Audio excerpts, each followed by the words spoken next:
Hello everybody, today I'll be yakking the movie The Accountant 2, or The Accountant Squared as it's written, directed by Gavin O'Connor.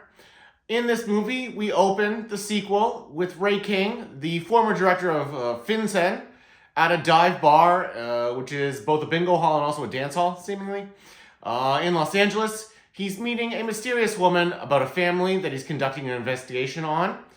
After the mysterious woman arrives, a team of hitmen descend upon the building. They attack Ray King, ultimately killing him.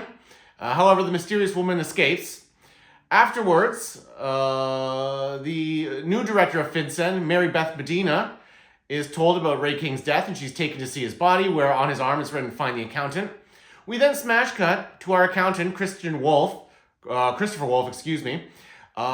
a what I can only describe as a speed dating conference weekend of sorts, where he has gamed the algorithm for the speed dating weekend, and thus all the women of the speed dating want to come see him. However, by gaming the algorithm, he presented a profile which was not reflective of who he was, himself being a much more unique individual than the generic happy gentleman that he presented in his dating profile.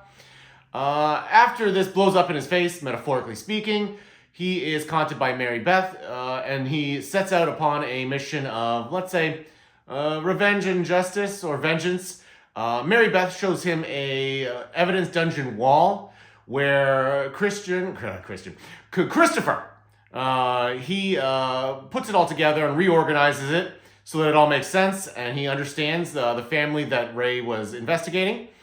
I should mention that Chris is aided by his helper at the neurodivergent school for the gifted, primarily by Justine, a former classmate of his, and also a team of what I can only describe as Xavier School for the Gifted Whiz Kids. Mary Beth and Chris set out to investigate Ray's murder. They uncover a plot of money laundering, human trafficking, and the like. All while this is happening, one of the hitmen from the initial hit at the beginning of the movie also takes out the husband of the family that is being sought out. We also as well meet the mysterious hit woman once more and discover eventually that her name is Anais. Coming back to Chris and Mary Beth, they realize they need help, so they call in Chris's brother Braxton, who is in Germany conducting a hit. He's also attempting to get a puppy. However, the puppy adoption agency is stonewalling him.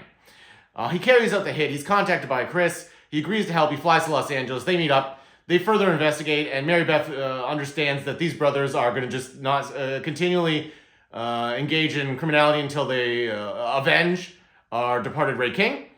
She quits or leaves the team, declaring that she will only conduct an investigation that is legal. Because of this, a hit is taken out on her by the mysterious woman from before, Anais, who we discover is also the wife of the missing family. And we discover that Anais' son, Alberto, is stuck in a prison camp of sort in Juarez. Mary Beth is almost fatally wounded before Chris arrives and saves her. He informs Anais that he has found Alberto in Juarez, and Chris sets out on a solo mission to save Alberto and the children at this prison camp in Juarez. Braxton reluctantly agrees, but not before we have just an electric honky-tonk scene where the brothers have a night out. They have some good times. They have some dancing. Chris gets a number. There's a bar fight. It's everything you want out of a night at a honky-tonk, really.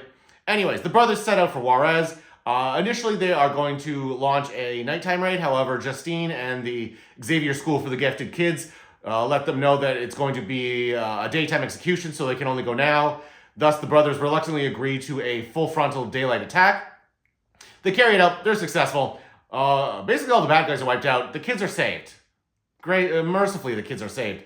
And just as everybody's about to leave on the school bus that had transported the kids to execution, Braxton has the school bus stop. He sees a cat in the road. He picks that cat up. It's love at first sight. He adopts a cat because, as Chris noted earlier, Braxton's not a dog person. He's a cat person. And then we smash cut to Alberto being welcomed at the neurodivergent school for the gifted. He is going to become one of the part of the Xavier School for the Gifted team. And then we smash cut one more time to Braxton and Chris. Chris suggests that the brothers go on a camping trip. And Braxton, who'd just been looking for his big brother to acknowledge him, to reach out, to show a little love, says, you know what, that's a great idea. And those two brothers drive off into the camping sunset.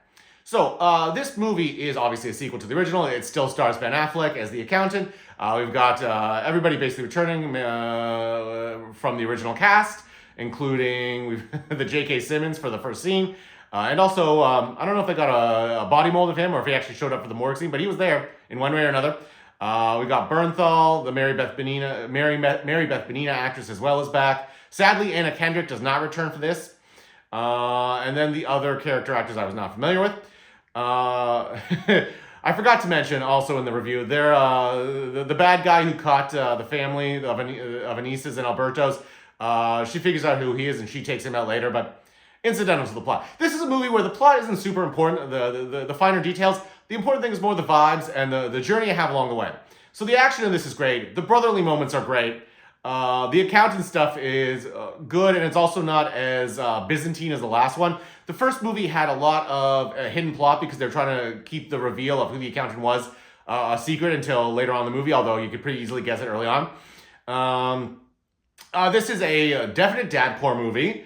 This is about a pair of brothers who basically don't lose any fight and are always much, much better than everyone else around them, and who do the right thing despite being criminals. So, yeah, I would say, for me, this is a great popcorn movie. If you liked a little bit the first one and you wish that there was less of the plot, more of the action, more of the brother stuff, then this has everything for you. I'm not going to go out and say that this is a great movie in terms of cinema. This isn't something like, I don't know, Casablanca, let's say.